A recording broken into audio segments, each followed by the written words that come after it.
Oh, we're starting already. Why does this remind me of Five Nights at Freddy's?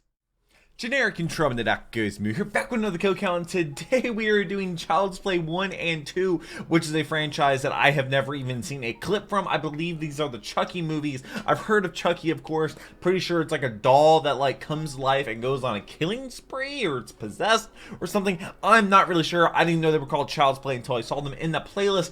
Last week's video was Get Out, which is actually a movie I have seen. You'll check my reaction, that kill count. I'll leave it right up there. Also link down below in the description. Also in a place on my channel with all my other kill counts going in chronological order. But today we're doing Child's Play 1 and 2. The next week we're doing Stephen King's It Part 1 and Part 2, which I haven't seen those movies, but I reacted to Nostalgia Critic covering them. I did that like what, a year or two ago. I've done a lot of Nostalgia Critic videos. I actually use those videos to raise money for charities from time to time, which is awesome. Shout out to patrons because they allow me to do things like that. They also get the videos a day early for $3 a month. Get you all my reaction videos a day early and allow me to make all these videos. We've been getting so much patron support recently, and I thank you so much for that. But thank you so much for being here. I should be live stream today at 5 p.m. I just finished the true passive ending of Undertale last week, so I'm not sure what I'm gonna do, what the next run's gonna be. If I'm gonna do another run of Undertale, I'm not really sure. I do read all your comments, leave them down below, whether you're a patron or not, whether you're subscribed or not. But I actually kind of have a goal. I want to hit 100,000 subscribers on this channel before my birthday, which is July 2nd. So we're kind of on pace to do that. So let's see if we can actually get it done. But let's go ahead and jump into Child's Play 1. All right. Yeah, I didn't know they were called Child's Play. I've heard of Chucky. Welcome to the Kill Count, where we tally up the victims in all our favorite horror movies. I'm James Sarah looks great today. We begin our Chucky extravaganza with 6 the years original ago. Chucky movie, Child's Play, released in 1988. Child's Play is an interesting series, one that has ventured from serious horror into self-effacing parody and back to horror again. With 6 films and a 7th coming out in just a few weeks, its success and notoriety is entirely because of the central character, Chucky the Killer Doll. Possessed by the spirit of a serial killer, Chucky has he is possessed. Okay. Since his first appearance on screen, and there's no other horror icon that I hear people say they're afraid of more, whether it stems from the unnatural way he moves around or just an innate deep-seated fear of creepy-looking dolls. It seems like Chucky is the killer people have the most nightmares about. Sorry, Fred. Which sounds like the perfect reason to me to cover Chucky and all his escapades that span the 30 years he's been around. But before we can get to the crazy sequels that see him get married and have a kid, we've got to start from the Chucky had a kid? Very first kills. Without further ado, let's get to him. How? He's a doll. The movie begins with a foot chase. Detective Mike Norris is in pursuit of Charles Lee Ray, a guy with the most serial killer name imaginable. Norris gets a shot in on Ray, scaring his partner Eddie Caputo enough to drive off in the getaway van, leaving Ray behind. Help me! Wow. Eddie, don't leave me, God, no! Is this Ray Chucky? Ray into a toy store where the title card pops up over a display of good guys. Why does this remind me of Five Nights at Freddy's? Escape thing though, because Norris lands another shot on him. After stumbling around looking like a drunk Tommy Wiseau impersonator, I was about to say he reminds me of Tommy Wiseau. He makes a theatrical threat to Detective Norris. I'm gonna get you! I'm All gonna get Eddie! No matter what! Then he grabs a good guy doll and gets to work with a crazy archaic chant. Well, I'm sorry, is he speaking Latin now? I only included a clip of the chant because after working on this series so much, I've been saying Ade Due Dambala in my sleep, and if Chelsea has to suffer through hearing that shit, then so do you. A bunch of ominous thunderclouds roll in overhead, and one lightning strike later, the entire toy store blows up from the inside out, leaving I don't think lightning would do that. Workshop after one of the elves had an accident cooking meth. The only thing left for Norris to find is Ray's dead body lying next to a good guy doll. Obviously, Ray is he called the good guy doll? But I'm still gonna throw Charles Lee Ray up on the kill count as the movie's first victim because, you know, he shuffled Did he do a recount for these? Or whatever. Now it's time to meet our adorable little hero of the film. That's the hero? He's making a breakfast of sugar with sugar, but he's allowed to because it's his damn birthday. And there's nothing he wants. I wanted 100,000 subscribers for my birthday in July. As hawked to him by this terrifying mascot good guy who I just need to see someone cosplay as at the next Monsterpalooza. Don't let me down, What's people. Monsterpalooza? What? For him from his mom Karen. It's a good guy doll, and it's inside. Quit your whining. What is it not? Good guy doll won't keep you warm through a Chicago winter. And besides, the damn things cost $100. Way too much for this working class. In the 80s? But at work, Karen is presented with a solution when her pink lady friend Maggie tells her about a sweet clearance sale going on in the alleyway. She goes out back and buys one of these giant life-size dolls for only $30 from a very charming street peddler. How do we know the damn thing isn't stolen, huh? Steal this! When she gets back inside, her stuffy boss tells her she has to work late that night, so Maggie agrees to watch Andy. Karen's able to stop home first and give Andy his street doll, and the two little boys take an immediate liking to each other. Hi, I'm Andy. Does it talk? Hi, I'm Chucky, and I'm your friend to the end. Heidi-ho. Things couldn't be better for Andy. I'm glad I have a fireplace. If that... See, That's how you build things. And they're I wouldn't say I'm scared of dolls, but there's something unsettling about it a little bit. That's his favorite program. Andy tells Maggie that Chucky wants to watch the news, but she says it's late and tries to put the boys to bed. She's surprised a little later when she finds the TV turned back on and the doll's still watching the anchor talking about the whereabouts of his accomplice Eddie Caputo. She thinks it's just Andy goofing though, so she puts him to bed, wrapped up real tight next to Chucky, showing just how big Chucky's damn head is. Look at that thing. Later that night, while Maggie's trying to read, Chucky runs down was there somebody inside the doll, or was it ventriloquist? When she goes to look for him, she finds a bunch of flour spilled on the floor, and as she's cleaning it up, she gets a hammer to the face. Her to stumble back we're starting already. We didn't even try to act nice. Building in a really long, drawn-out slow-motion shot until she finally lands on a truck for our second kill of the movie, 23 minutes in. Karen gets home and runs down the hall like a Disney princess to find Andy hanging out with Detective Norris. He tells her about Maggie's death and points out the cute little footprints in the flour by the window. He checks out Andy's pajama soles, and hey, look, it's the same design. Ain't that something? Karen's not happy about the insinuation and tells Norris. Wait, so they're thinking the kid did that? He has an adorable little light bulb go off. He sees that Chucky has flour on the bottom of his shoes. He gets so excited. I guess nobody inspected the doll. Can't even make it all the way through his line. Mommy, I know who was on the kitchen counter. Mike humors him by asking who did it.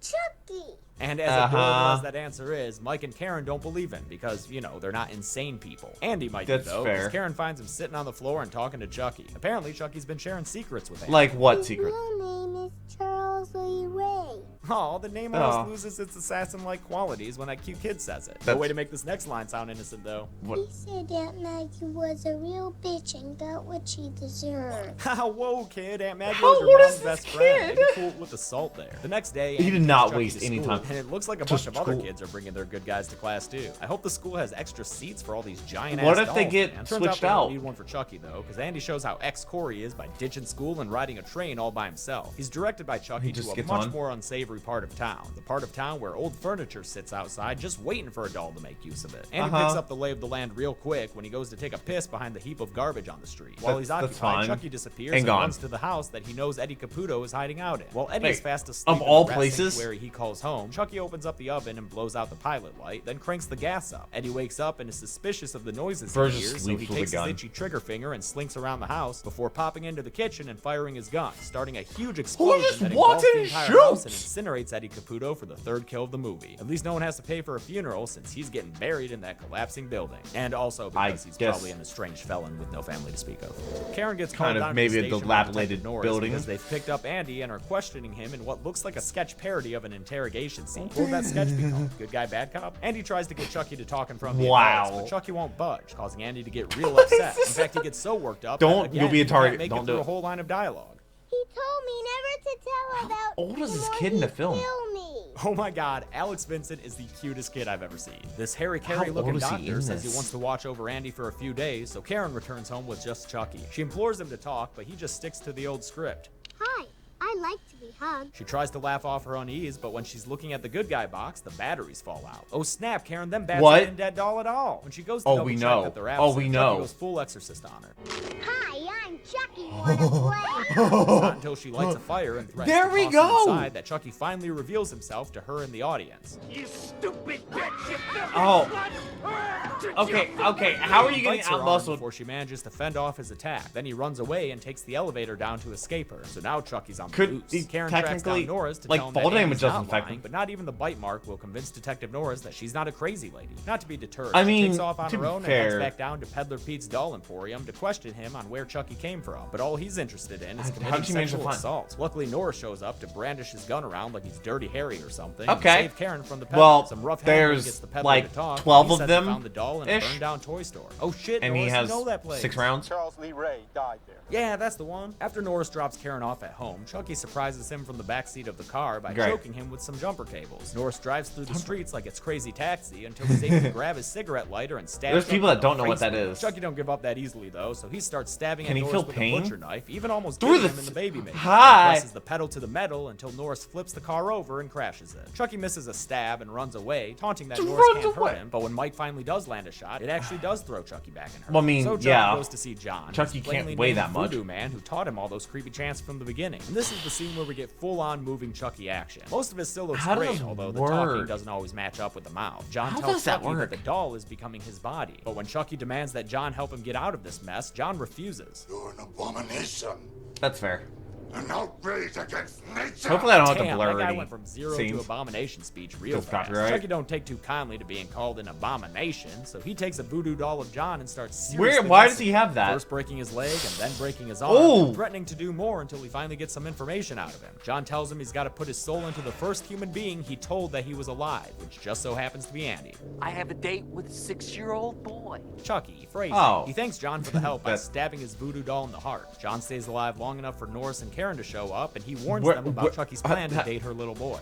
Oh, also, he says the only way to destroy Chucky is to kill the heart. Through the heart. Oh, sorry. Why does the doll heart, have a whatever heart? that is? You sure you don't mean heart? Through the heart. All right, kill the Okay. heart. Got it. His wisdom Not fully the heart, dispensed, but- John puts his head back and dies. Our fourth kill of the movie. Wow, he Chucky waited just long manages enough to to infiltrate tell. the mental Dude, that's a hospital and sneak crazy into look in Andy's his room eye. and walk super creepily across the floor and climb onto the bed. God damn, that looks crazy. Also crazy is this one shot of Chucky when Andy runs away. That is clearly a guy in a suit. Chucky attacks Andy in an Okay, so it is a guy in a grabs suit. scalpel Okay. to defend himself with, but he's such a cute little clumsy kid, he He's can't help but keep 6. falling backwards all over himself. He's God damn 11. it, this is the I'm cutest kid in the world. 6. I'm gonna keep saying it, yo. Dr. Harry Carey just thinks he's crazy though, and he tries to sedate him with drugs. But before What? he can get all those delicious drugs into Andy's system, Chucky stabs him in the back of the leg, giving us a Believe good him now? blood spurt and Ugh. knocking Dr. Harry Carey down. Chucky then sticks this electrical belt thing on his head and starts Why? shocking him to death. As Why? Andy falls over again, Why do they Chucky have keeps the that? bolts coming. It might be, it could be, it is our 5th kill of the movie. Holy cow. Andy That's makes his not way good. back home by himself somehow, Nice. barring Lock the front through the- door and okay. hiding in the closet. While he's pulling a real Laurie Strode, Chucky drops down through the chimney and kicks down the guard like a pissed off mini murder Sam. He stalks his way down the hallway to So give did Andy they, a like, fun little surprise. Get a kid?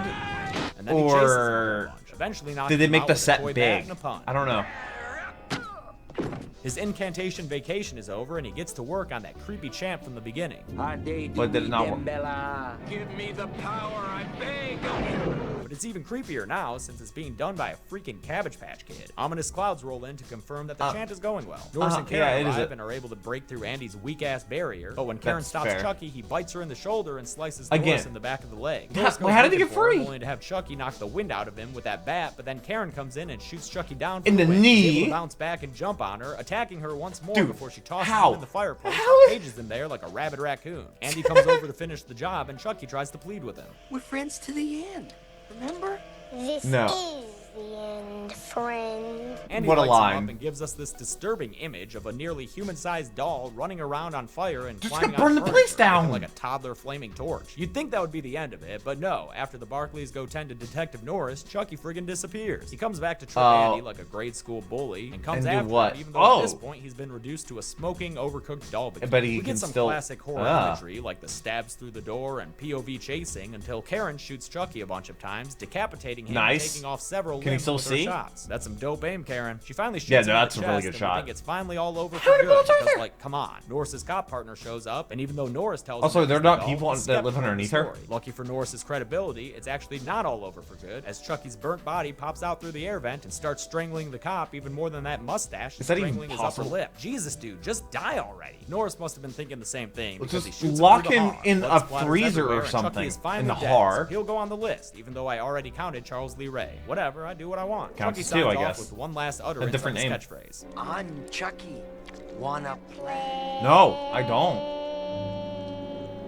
And that'll give you nightmares. The detectives, Karen and Andy, all leave the So room. how did they make a freeze frame second capturing one? Andy's forlorn look as the final frame of the film. Man, I hate it when movies end on a freeze frame for no good reason. Come on, let's get to the kills. Okay. That's funny. That's funny. What's the second one If you gonna count be both about? Charles Lee Ray and Chucky as separate deaths, then 6 people die in this movie. Pretty low for a slasher, but that's okay. Chucky's just getting started. don't know what it- Of the is it a victims, 5 slasher? were men and only 1 was a woman, so there was a pretty stark gender imbalance going on. With a runtime of 87 minutes, we wound up with a Wow, kill on that's actually a average pretty of short movie. 14.5 minutes, and they were actually spaced apart pretty evenly. I'll give the golden Yeah, like, we chainsaw started for out coolest kill to crazy, Dr. like- Ardmore. All the kills were unique, but this one was the most gruesome, especially the shot with all that blood coming out of his eyes. Doll machete Not for the lamest explosion kill will with go the to house? Charles Lee Ray, who bled out to death after getting shot a couple of times. It's bullshit. yeah. He did not die well. He did not. Oh, hi, Chucky. And that's it. Child's Play was released in 1988 and caused a bit of an uproar. with Why? Concerned parents of the conservative 80s outraged by the concept of a killer doll. Chucky persevered, It's though, a and doll. we got a whole heap of sequels, the first of which I'll be covering next week. And I'm going to be covering it today, right now. Kill count. Let's go. Hey guys, thanks a lot for watching my kill count for Child's Play. I want to thank some of my patrons like Amber Wazoric, Charles Mueller, Jeff Heerdink, and Tay Rose 2. To join the Patreon family and help out this channel, Patreon just click is that button over there. absolutely Are you guys excited necessary. for another big franchise here on the Kill Count? 'Cause we're going to be hanging out with Chucky all the way until October. And the Kill Count for Cult of Chucky will come out 3 days after its release. That's how dope I am. That's perfect watching, timing. guys. They did that perfectly with the timing. It's absolutely intentional. He's like, oh, people are actually like talking about Chucky now. And all our favorite horror Let's do the series. I'm James A. Janice, That's and today perfect we're timing. continuing the Chucky franchise. I do the same Child's Play sometimes. 2, released in 1990. After the original film was such a box office success, it was clear that a sequel was going to get made. Universal Pictures bought the rights to the Chucky property, and writer Don Mancini returned to pen the follow-up to his Chucky doll creation. Mancini and David Kirshner would go on to write and produce respectively every movie in the franchise. I guess the which is rare news for a didn't long-running hear horror about series, especially the good one guy with doll. as many tonal changes as the Chucky movies. But the first sequel was very much in line with the original. It's mostly a straight horror film, with Chucky making a few quips here and there, and much of the film focused on the returning protagonist, Andy Barclay. Oh, The he's good thing still is after we don't him. have to spend half the movie setting up Chucky as a killer doll, so he can jump right in and start killing right away. Speaking of which, let's get to him. Oh, that was fast. Okay. The movie begins with a So, reassembly, same little putting kid. Chucky back together, and for some Why? reason, they're keeping the same underlying skeleton and just putting all new parts on over it. It's like that one philosophical Why? question. If you take Abe Lincoln's hatchet and replace its head and later replace its handle, is it still Abe Lincoln's hatchet? Is this still our same psychopathic murder doll? Where you have philosophers? maybe. Anyway, this generic-looking CEO arrives and talks to his generic-looking toady about where we coat are in the over the series. jacket. Andy's mother is in a psychiatric ward, and Andy's Who's a foster cold kid. wearing a The suit? reason they're recreating Chucky is to prove to stockholders that there's no problem with the doll and that they can go back to making money. Okay. While the technician is putting in the final touches, though, some kind of supernatural force electrocutes him and sends him through a window, giving us our first kill of the movie just 6 minutes into the film. I bet CEO guy is just happy he has one less paycheck to hand out that week. But he's still upset about how this looks and tells his toady Mattson to make it all go away, even micromanaging to tell Mattson exactly how to get rid of the doll. Wanted to do it yourself. Time to catch back up with Andy, played again by Alex Vincent, who's 2 years older, but still a pretty cute kid. He's in foster care and is being window shopped by Joanne and Phil Simpson. Even though Phil is skeptical because of the whole, killer doll thing, they end up taking him home to this atrociously painted bubblegum house of horrors. Dear Lord, that looks like the single most uncomfortable place for an 8-year-old to be. Especially because Phil's such a stickler for I feel like we can all smell that place. Don't touch the old stuff. Andy meets his new foster sister Kyle, who dresses like she hangs out with Judy Funny. What I'm is your actually really name? into the foster sibling relationship in this movie because you don't usually see that in media. Andy's other new foster sibling is a good guy doll who drops onto his head from the top of his closet. Andy flees in terror, but Phil just uses the opportunity to lay down more rules. Andy, rule number 2, no running in the house. Yeah, hey Phil, maybe rule number 1 for you should be don't have good guy dolls booby-trapped in the closet to trigger your new foster child. Yeah, back at quite good guy literally. headquarters, Mattson leaves work in the middle of a thunderstorm guy. and throws Chucky in with the rest of the toys in his back seat. Might not want to get pulled over with all those little kid toys in your car, dude. Looks pretty weird. While he's stopping by a liquor store, Chucky grabs his car phone and calls the foster agency to find out where Andy is. This is his Uncle Charles. The foster place worker Grace Poole tells Chucky this information. I don't think you can give that real information. Messed up, man, that anyone could call up a foster agency and get info on a little kid by using a shitty alias. After Mattson hits the road again, Chucky pulls a gun on him and he reacts pretty nonchalantly. Why do you have that? Okay, what do you want? Dude, there's a possessed doll holding a gun to your head, and you sound like you're answering a phone call from a friend you just hung up with. Chucky doesn't park in an empty lot before taking a plastic bag and wrapping it around his head, strangling Mattson to death for our second kill 20 minutes in. That's twice in 2 movies that Chucky has attacked someone from the backseat of a car. Maybe they should have made that his thing throughout the series. But no, they went with shit puns instead. Chucky first person runs his way to Andy's new home, where he bumps into his replacement. Hi, I'm Tommy. Shut up, you idiot. When you get a new man who looked just like you, Chucky busts open Tommy's face with that porcelain thing Why? he was messing around with. Oh, earlier, they weren't then buries allowed his to fellow break. good guy in the backyard, giving us a good look at the improved animatronics in this movie, and also how they use the top-down forced perspective to have a real person play Chucky, because that is definitely a person in a costume. Yeah, The next absolutely. morning, Phil's super pissed about his broken statue and grounds both the kids, giving them some together time, during which Andy shows how ex-core he is by taking a drag off Kyle's cigarette. Kyle commiserates with Andy how shitty it is to be a foster kid, a point that's driven home later when Andy overhears Phil talking shit about him. They didn't hear the door open? Somehow Phil doesn't notice Andy standing right freaking there with the door open. Just imagine yourself in Phil's position. It's very obvious that there's a kid standing behind that door. That night, Chucky gets straight to work, tying up Andy in bed and attempting to get some quality playtime in. I got a new game, sport. It's called Hide the Soul. Oh, that sounds fun. How do you play? Adi Dewey Dembella. Damn it, Chucky, that's the same game we played before. You just stuck a new name on it. Kyle comes home late and interrupts what certainly has to look like a strange situation to her. I bet you think Andy into some kinky shit. Yeah, definitely. That's so awkward. Don't like to be aroused like that. He angrily tosses Chucky down into the basement. This gives Chucky a nosebleed, meaning he'd better get to work on that little boy's body soon. Sorry, phrasing. The next day, Andy heads off to school, and Chucky hitches a ride underneath the bus. During recess, while Andy's busy with a rousing game of ball and fence, Chucky finds his homework assignment, vandalizing it so that later, when the teacher, Miss Kettlewell, is going through them, she gets a nice little personal message. She puts Andy in detention, and when she thinks he wants to play with Chucky, she throws Chucky in the closet and locks it. She also locks Andy in the room, which is like a serious fucking fire hazard, lady. So when Chucky scares Andy from the closet people, Andy's unable to get out the door and is forced to climb out the window instead. He ain't having it. Kettlewell returns and thinks that the noises coming from the closet is Andy. And she goes to give him a good scolding, probably with a yardstick, judging by her lock-em-up methods of punishment. Chucky jumps out and stabs her with an air pump, injecting her with air, which I thought would like kill her, but it doesn't. Instead, Chucky gets to dish out some corporal punishment of his own. The needle's super tiny. Been very naughty, Miss Kettlewell. He beats her to death with a yardstick for the third. I don't even know how that would be possible. For a slasher sequel. Each strike of the yardstick pulling the camera out more and more, and you can still see the yardstick going up and down even in this furthest away shot. That's awesome. Phil gets more and more pissed about Andy's behavior, yelling to Joanne that he's not their child. So Kyle comforts Andy and tells him it'll make him stronger and it'll be okay. Andy tells her that's great and all, but he's got bigger problems going on. It doesn't matter. Wherever I go, Chucky will find me.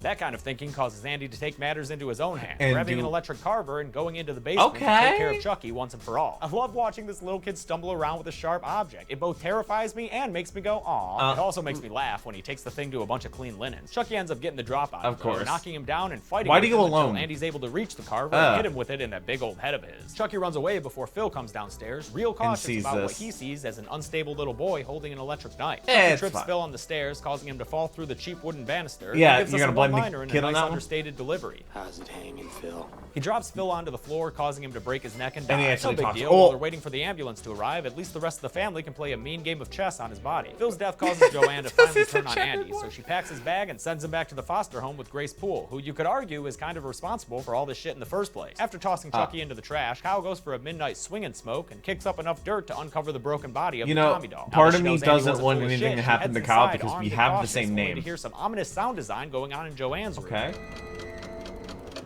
Joanne? She turns Joanne's body around to find her dead, her mouth gagged and her throat slit. Sure, it's an off-screen death, but I think the creepy sewing machine noises and the psycho-style body reveal make up for that. Chucky then attacks Kyle and rides around on her back for a little bit before she's able to hit him with a broken lamp and knock him away. He grabs her knife and trips her like a middle school bully, then takes her hostage so she can drive him to the foster agency so he can take over Andy's body. Her speeding gets her pulled over by a cop who's initially delighted by the sight of a good guy doll. What is your name, buddy? Chucky. Before he sees some blood coming out of Chucky's nose. Then what? I guess. So Kyle's able to drive off suspicious? and eventually buckle herself up and slam on the brakes to throw Chucky through the windshield. She tries to crush him with her car, but he gets out of the way and takes her captive once more. Playtime's over. See, Chucky's cracking a few jokes in this one, but he's still mostly serious. Later in the series, these little quips are going to become his entire kind of like Scream, so maybe? Just be ready for that. Chucky and Kyle wind up at the foster agency, where Grace takes them and Andy into her office. Before she can yell at the kids for pulling the fire alarm, though, Chucky whips out a knife and stabs her in the chest a bunch of times, knocking her onto the photocopier where her death face gets captured and printed. Yo, I heard you like dead Grace face, so we put dead Grace face on your dead Grace face. As fire trucks respond to the alarm, that's an old looking fire truck. Takes advantage of the chaos to get Andy in the back of a truck, which, like, why is this newspaper truck driving through the streets with its freaking back door open? Them papers will be all over those streets, man. Chucky tries to play hide the soul in the back of the truck, but Kyle gets the driver to pull over. Chucky and Andy take off, and Kyle escapes the super pissed off driver to chase them into the good guy factory. Oh god, there's gonna be so many of them. Underneath the closing gate. The final act. There's no sensor there to make sure it doesn't close on anything. Great freaking setting for the film's climax, even if it is kind of lame when Chucky knocks Andy out with a tiny little plastic judo chop. Chucky's still got that incantation infatuation and gets to work saying them creepy words and bringing in the storm clouds. You could just say those words and some enlightenment. I feel like that's a pretty good party trick, you know. The ritual, but apparently it's too late. He's been in the good guy body for too long, and now he's stuck in it. Kyle knocks a bunch of boxes onto Chucky, and Andy runs away, meeting back up with Kyle, where they both out. Just be like, hey, guys, you want to see me summon lightning? Watch With that this. settled, they run through a maze of good guy boxes that I'm sure that'd be a really good little party had trick. To make and stack before making their way out and climbing up one of those roller slide things. How? Always that I guess they hold on to it. Andy But friggin' not, sucks at it, though. No big, dude. Those things were always difficult to climb. And Chucky pops up to knife his way up the slide in an attempt to catch Andy and kill him. Kyle traps his hand under a gate, and Chucky goes full Aaron Ralston to get out, pulling his hand off in a shot with some nice doll gore. Then he gives himself a sort of Ash Williams upgrade, outfitting the knife blade as his new hand. With the assembly line all sorts of fucked up, a technician finally takes notice. Hey, dude, where were you when a couple of kids broke in and got chased by an evil doll? There's no other employees around. He sets himself up for a very memorable kill. Chucky that's gonna be bad. With his knife, I thought the machine was going to. It will. Good guy eyes are implanted into his skull. It's unique, bloody, and comical all at once, and is literally the only thing I remembered from this movie until I rewatched it for the kill count. When Chucky goes to attack the Foster siblings, Kyle knocks him back and stitches him to a platform that takes him up into a little assembly box thing where a bunch of limbs are inserted, and Chucky screams his lungs out until eventually it spits out a melted heap of Chucky parts and gore. But as the kids walk away, they don't notice the trail of blood showing that Chucky escaped that little box, so he's able to catch them unawares and knock Kyle down with the technician's ghastly looking body, and wheel his way over to Andy for some good guy fun time stab around. His knife arm gets caught in a grate though, so Andy turns a wrench and causes a lethal amount of molten plastic to spray out, engulfing That's pretty bad. Also the fumes. A nasty looking hose wiggles about, looking like a straight out of the dog kennel scene in The Thing. After Andy saves Kyle and they go and check out Chucky, I skipped he comes back to life to attack him some more because that's what he does. Kyle sticks that air hose in his mouth to inflate him like the bad guy in Live and Let Die. His head gets super huge before finally blowing up in spectacular fashion. And with his being reduced to a decapitated bloody plastic mound, Chucky is finally dead in this movie. But is he gonna be like connected to the plastic or something that they're gonna use to put in other dolls, and there's gonna be multiple? I feel like there's gonna be multiple Chucky dolls. Body count over the original. Did Chucky play by the rules? Let's find out and get to the numbers. What a transition Counting scene. Chucky, 8 people die in Child's Play 2, which is 2 more than in the original. Of those 8, 5 of the victims were male and 3 were female, a more even gender distribution than we had last time. At a runtime of 83 minutes, that comes out to a kill on average every 10.38 minutes, a bit quicker than in Child's Play 1. I'll give the golden chainsaw for coolest It's gonna be the eyes. Factory technician. The image of that dude with his eyes replaced literally stuck with me my entire life, and it probably always will. I love it. It's stuck with me forever. I'm never gonna forget that. House rule, Phil. No falling off the stairs and breaking your neck. And that's it. Child's Play 2 was released 2 years after the original, and Universal was so eager for sequels that the third movie came out just 9 months after this. 9? I'm actually gonna pause. They this must have filmed for a second, though, to do the miniseries for Stephen King's It. That'd be next week. New movie coming out. That's next week. Oh, and until wow, then, that's when this movie came out, or the It came out, the new one. Like I said, I haven't seen it. I've seen the South Critics video on that. For providing that chessboard joke, I really liked it. Yeah, I also want to thank patrons Justin Smith, Justin Moon, Nick, and Danielle Thompson. If you want to be cool like them, how does he figure out? Just click that button over there, and you can help support this channel for as little as $1 a month. I am doing Stephen King's It next week. After that, we'll be back to Child's Play until Cult of Chucky comes out. Cult of Chucky? Oh god. So wait, what is Cult of? Is there gonna be people that are just like, oh, I don't even. Oh, what is gonna happen? Yeah, next week's gonna be It, the part 1 and part 2. It's gonna be in one video just because there's like over 400 kill counts, and at this rate, I'd be doing this series for what, 8 years, close to? Pretty nuts. So we're gonna be trying to go through it as fast as I possibly can. But this is a series every single Saturday at 4:30 p.m. Patrons get them a day early at Friday at 4:30 p.m. But thank you to the patrons. Thank you for watching these videos. I do read all your comments, whether you're a patron or not, whether you're subscribed or not. But I hope you are subscribed to those future videos. I should be live streaming today at 5 p.m. as well. And I look forward to reading your comments about Chucky and Child's Play. And it's not what I expected Chucky to be like. Not at all. I didn't expect it to be like a possessed doll, like, because somebody, like a serial killer or whatever, got in a toy store and then it exploded, and then he was like hunting down a 6-year-old. That's a little not what I expected at all. But I guess it's set up pretty well and people really enjoyed it. So I look forward to watching more kill counts. I hope to see you there. But until then, take care and cue the music.